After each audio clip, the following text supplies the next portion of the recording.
Hi there! When you're playing music, you're probably playing chords too.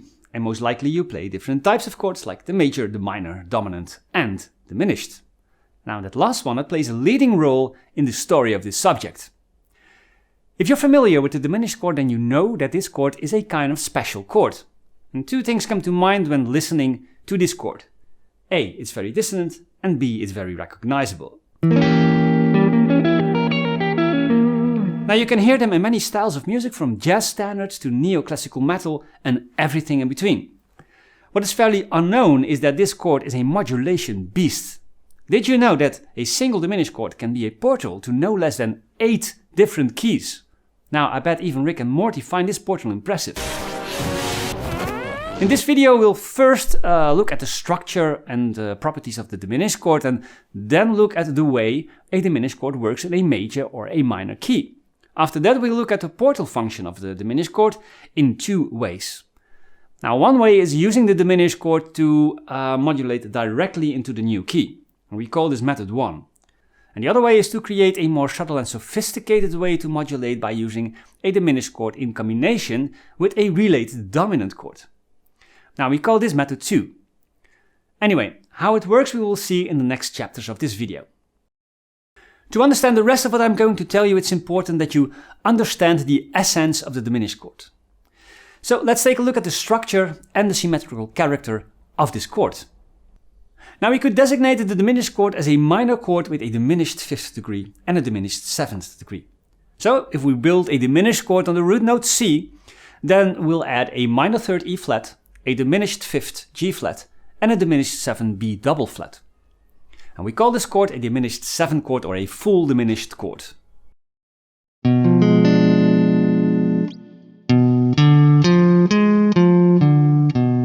And we see something else very interesting. The intervals between the notes of the diminished chord are all minor thirds.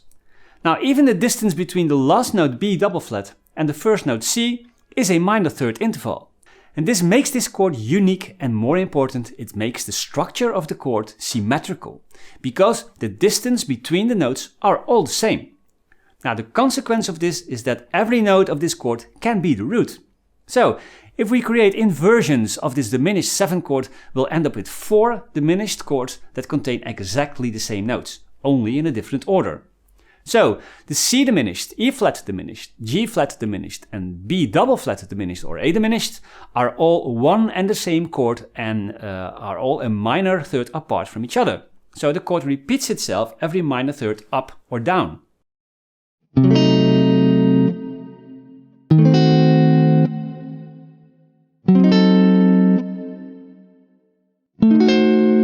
And this is the most essential property that we need for our portal theory. Now within the diminished chord we'll find 2 tritones. In a diminished chord there's a tritone between the root and the diminished 5th degree, and a tritone between the minor 3rd and the diminished 7th degree. Now these 2 intervals make the diminished chord one of the most unstable and dissonant chords that exist. Now this chord simply has to resolve. And that is the sole purpose of this chord, resolving. Now before we go on, it's important to know some shapes. We'll find the most used chord shapes of the full diminished chord with the root on the 6th string, the 5th string and the 4th string. Now the shapes with the root on the lowest 6th string look like this. And the shapes with the root on the 5th string look like this. And finally we have one shape left with the root on the 4th string. Now in the previous chapter we've seen that the diminished chord is a symmetrical chord and that the chord repeats itself every minor third. So the shapes of the diminished chord can be transposed a minor third, which is 3 frets higher or lower, and keep being exact the same chord with exactly the same function, only now it's inverted.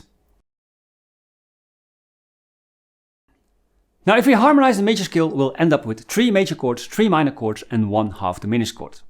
C major, D minor, E minor, F major, G major, A minor and a B half diminished chord on the 7th degree. These chords can be categorized in roughly 3 harmonic functions. The tonic, this is the home chord. Every progression within the tonality of the scale points towards that tonic. The dominant, this chord pulls the music back to the tonic. It has a strong 5-1 relationship with the tonic. The subdominant, this is like the dominant, only less strong and creates a different effect. Often this chord precedes the dominant. And in the major scale, the 1st degree, the 3rd degree and the 6th degree are tonic functions. And the 5th and 7th degree are the dominant functions, and the 2nd and 4th degree are the subdominant functions. Now some would say that the diminished 7th degree should be seen as an extension of the dominant chord on the 5th degree, creating a dominant 9 chord with the notes G, B, D, F and A in the C major scale.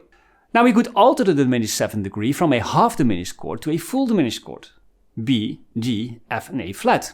Now the 7th degree can be seen as a dominant altered chord, the G7 flat 9 chord with the notes G, B, D, F and A flat. This chord has a stronger gravity towards the tonic because of the flat 9 that creates a leading tone to the 5th of the tonic chord. And it creates also an extra tritone interval that needs to resolve to the notes of the tonic chord. So this makes that the diminished chord typically resolves to a major chord that is a half step higher. So B diminished 7, for instance, resolves to C major. It's a 7-1 relationship, where the 7th degree is a substitution for the dominant 5th degree. Now in the minor scale things are a little bit different. The 7th degree is often adapted from a minor 7th degree to a major 7th degree. So in the C minor scale the B flat is raised to a note B, and this results in a so-called C harmonic minor scale. The harmonization of this harmonic minor scale looks like this: C minor 7, D minor 7 flat 5, E flat major 7, F minor 7, G7, A flat major 7 and B diminished 7.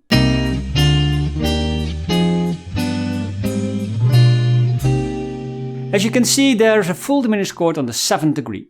The B diminished 7 chord contains the notes B, D, F and A flat. In the C harmonic minor scale, the dominant functions are occupied by the 5th degree G dominant 7 and the 7th degree B diminished 7. Now the B diminished 7 chord could be seen as an extension of the dominant 7 chord, the G dominant 7th chord in this case, creating a rootless G7 flat 9 chord. The B full diminished chord needs to resolve to the tonic C minor. So this makes that a diminished chord typically resolves to a minor chord that is a half step higher. B diminished 7 resolves to C minor. It's again a 7-1 relationship. Also the diminished chord on the 2nd degree tends to resolve to the tonic. And even more so when we change this half diminished chord to a full diminished chord.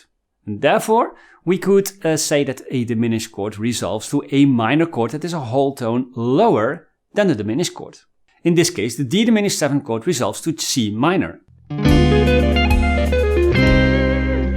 If we take a random diminished 7 chord, let's say C sharp diminished 7, then we could resolve this chord to either a D major or a D minor chord that lies a semitone higher, or a B minor chord that lies a whole tone lower.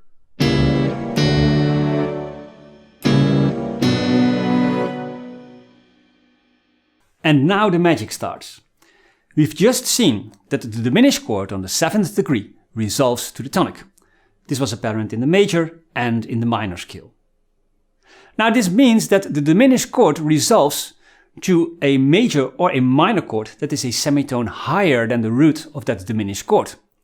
B diminished 7 resolves to C major or C minor. Now realize that the B diminished, D diminished, F diminished and A flat diminished chords are all the same and inversions of each other. So the D diminished 7 chord is an inversion of the B diminished 7 chord. Now D diminished 7 is the 7th degree of the E flat major scale and therefore resolves to the E flat major chord or key. F diminished 7 is the 7th degree of the G flat major scale and therefore resolves to the G flat major chord or key. And finally, the A flat diminished 7, which is an enharmonic equivalent of the G sharp diminished 7th chord, is the 7th degree of the A major scale and resolves to the A major chord or key. Now, because all 4 diminished 7 chords are inversions of each other and thus the same chords, every one of these 4 diminished chords can resolve to the same set of chords or keys. So, B diminished 7 resolves to the C major or C minor chord or key. But it also resolves to the E flat major or E flat minor key or chord, just like the D diminished 7 chord. And it also resolves, just like the F diminished 7 chord, to the G flat major chord. And B diminished 7 resolves just like the A flat diminished 7 chord to A major or A minor. And of course this goes for the other diminished 7 chords too. The D diminished, F diminished and A flat diminished chords all resolve to the same set of chords and keys as the B diminished 7 chord does. Now here's an example of chaining keys using the diminished chord as a modulation portal.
Now in the previous chapters we've seen that the diminished 7th chord can resolve to 8 different major and minor chords, or it can modulate to 8 different major and minor keys. Now we can establish the modulation in a somewhat smoother way. And for that we look at a different way to reach our destination keys. Now the diminished 7th chord has a peculiar property, and just stay with me for this. Look at this B diminished 7th chord with the notes B, G, F and A flat. Now if we would lower any of the 4 notes of that diminished chord and turn that note into a dominant 7th chord, then we'll see that this dominant 7th chord has a lot of similarity with that diminished chord.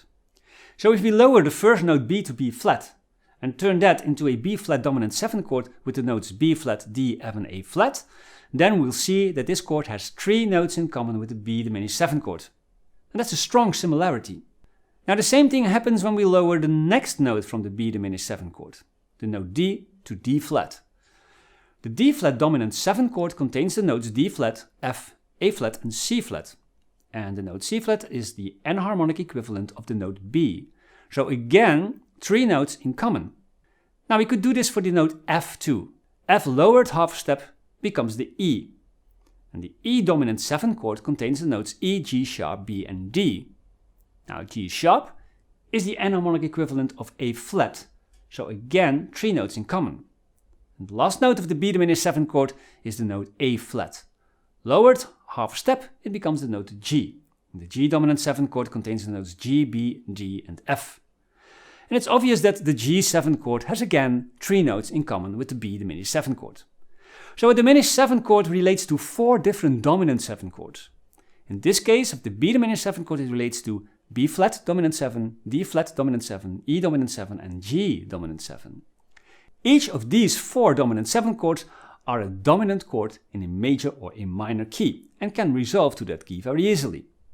Now the B flat dominant 7th chord, for instance, is the 5th degree in E flat major and E flat minor. The D flat dominant 7th chord is the 5th degree in G flat major and G flat minor. E7 is the 5th degree in the A major and A minor key. And G7 is the 5th degree in C major and C minor.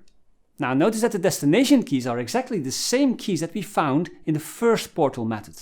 So now we can play a progression in one key using the diminished chord as a bridge, followed by one of the related dominant 7 chords to portal us to a new key. Now, we could play, for instance, this progression. We start with a progression in C major, followed by the bridge chord B diminished 7, followed by the related E dominant 7 chord that modulates us to A minor. then followed by the B diminished 7 chord as a bridge chord, which is followed by its related dominant B flat 7 to modulate to E flat major. Then after a progression in E flat major, we use again the bridge chord B diminished 7 with yet another related dominant chord, namely the G7 chord, which brings the music back to its original key C major.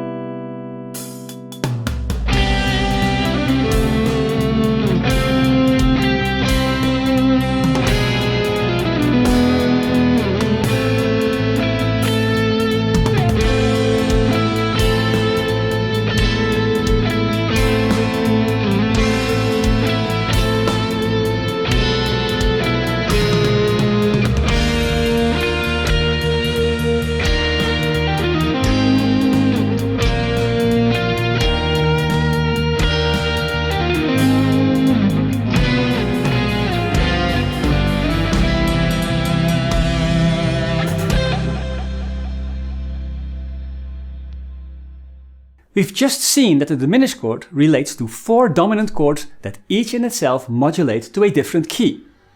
Now let's turn this around to show you that this concept can actually be traced back to common theoretical concepts.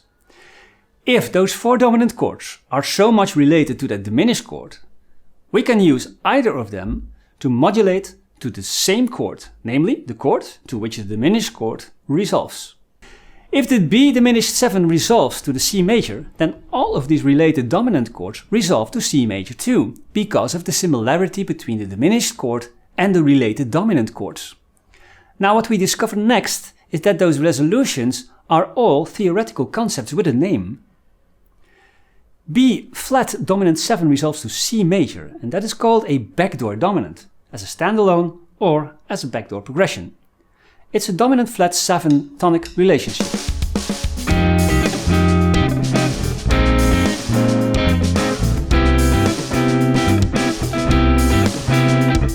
Now the D flat dominant 7 chord resolves to C2. This is called a tritone substitution of the dominant 5 chord. It's also called the sub 5.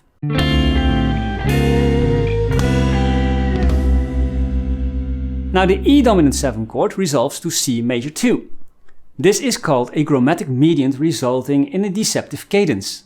Normal E7 resolves to A or A minor. Now it resolves strongly to C major, with 2 common notes and 2 leading tones, B to C and G sharp to G.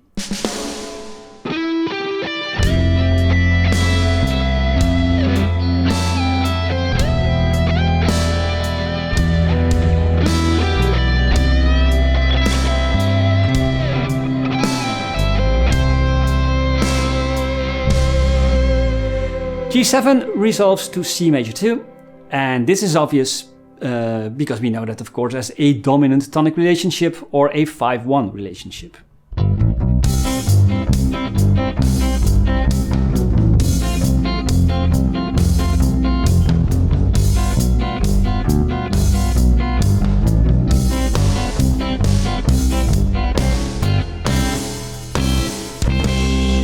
Now, and this shows that in fact, everything is connected. Many theoretical concepts can be seen from different perspectives and angles. And the more you're aware of this, the better you can understand and learn simple and complex theory that leads to beautiful music. Because in the end, that should be the reason for learning theoretical concepts. Now the conclusion of this video can be that the diminished chord is truly a useful and versatile chord with some pretty peculiar properties that makes it ideal as a modulation tool. Now the portal function of this chord can help you to smoothly change keys or create strong resolutions from one chord to another. Of course, the diminished chord can be used for much more than this portal idea, but that's for another video. For now, try to practice with this idea and create some chord progressions using the portal chord and see what you can come up with. And maybe put that in the comments below so that others can learn from you.